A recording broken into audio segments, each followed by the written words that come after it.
Life. There are two words that can determine your future. There are two words that could determine where you land in life.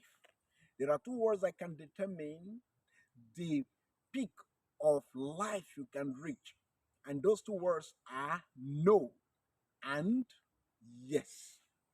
There are times that you need to give the no without apology.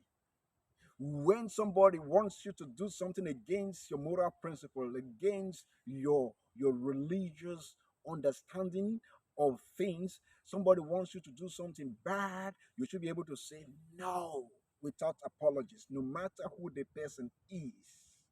No matter who the person is, whether the person is a president, whether the person is a bishop of a church, whether the person is your father, whether the person is your uncle, whether the person is your boss, whether the person is the person feeding you and clothing you and sheltering you, you should be able to say no as long as that is bad, as long as that could cause you eternal damnation.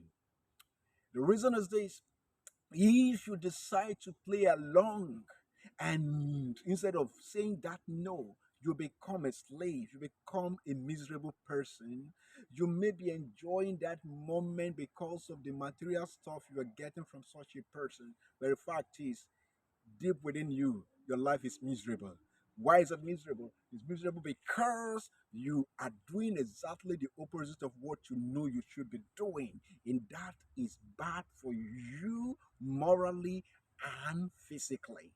And that is why also when the time comes for you to say yes, you should be able to say yes. When somebody say to you, are you not going to do this? Don't you think it will be better for your future? Don't you think it will put food on your table? You should be able to say, no, I better go hungry than to become a slave because of my tummy. Man must not live by bread alone.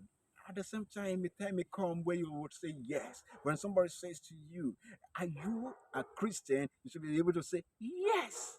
When somebody say to you, do you love Jesus? Is Jesus the Lord and Master of your life? You should be able to say, oh yes, Jesus is. When somebody says to you, do you know that there is heaven and earth and there is also hell? You should be able to say yes.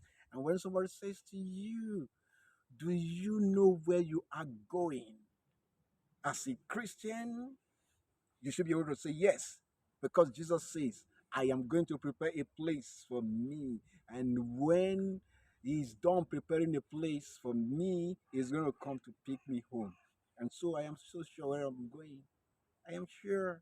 And so I'll say yes to anybody who asks me, where am I going? What is the reason for the faith that I profess? The reason is this: Jesus says to me, He is the way, the truth, and the life. God bless you.